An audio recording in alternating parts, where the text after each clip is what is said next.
So Susie, who is amazing and is keeping you all glued to our LinkedIn feed, just got a fancy new camera. And she said, "Hi Jed, would you mind doing a short video for social media?" Apparently nothing says cutting edge tech like a slightly uncomfortable person in an office talking to a lens. And that's why I stole the camera, because if I'm going to do this, then at least I'm doing it from the comfort of my own home. Anyway, I want to talk about a headline I saw recently, which said AI was rewriting its own code to avoid being shut down, suggesting that perhaps we're at the start of the plot of a science fiction film where we end up in apocalyptic dystopian wilderness fighting for survival against the machines. We're not, and there's a reason for that. AI, particularly large language models like ChatGPT or Claude, isn't actually intelligent at all. What it does is clever, but it doesn't think, it doesn't reason, it doesn't understand reality, it doesn't have a consciousness. In fact, all it does is just predict the most likely next words based on mountains of text it's been trained on.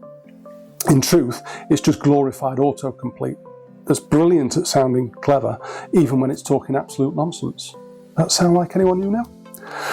Anyway, so what about the story where AI supposedly stopped itself being switched off? It was a simulation, a test environment. Researchers had trained an AI agent with a type of game where it had to maximize points. And guess what? Being turned off meant fewer points. So the agent learned to avoid that.